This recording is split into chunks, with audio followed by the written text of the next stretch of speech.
took everyone by surprise, the lightning speed of the Syrian rebel advance and end to 5 decades of Assad rule, one of the biggest turning points for the Middle East in generations.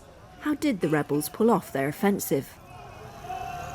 Andre Bank of the Giga Institute for Middle East Studies says President Bashar al-Assad, who has fled to Moscow, was on the back foot.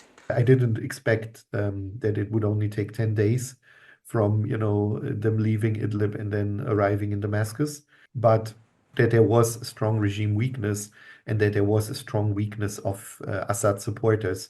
We could clearly see this. Analysts say the weakness of Assad's regime was the deciding factor. Assad's military allies, Russia and Iran, were distracted by wars elsewhere and Moscow was losing interest. Lebanon's Iran-backed Hezbollah, which helped government forces, was severely damaged by an Israeli offensive. Sources familiar with Hezbollah deployments said it withdrew many of its elite fighters from Syria over the past year, giving rebels a valuable opportunity. "We just wanted a fair fight," a Syrian opposition source said. Meanwhile, Assad's army was on its knees. A regime source told Reuters corruption and looting left tanks and planes with no fuel, a sign of how hollowed out Assad's state had become. Army morale had severely eroded, the source said.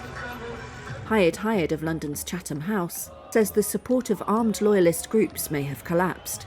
Different reports that indicate that there has been some sort of contact between at least the main coalition of armed groups led by Hayat Tahrir al-Sham that started the offensive and led to the collapse of the regime, and the current government of regime inside Damascus.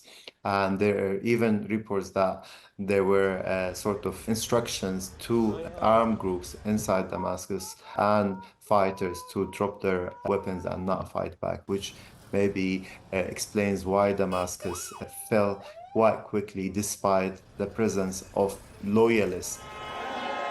Turkey, which struck a deal with Russia in 2020 to de-escalate fighting in northwestern Syria, has long backed Syria's opposition.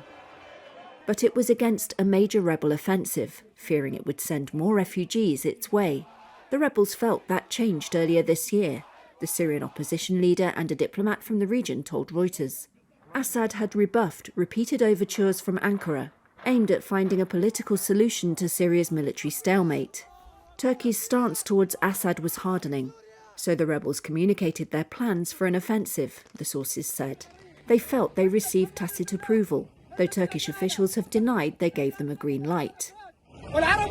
Turkey now appears to be Syria's most powerful external player, with troops on the ground and access to the rebel leaders.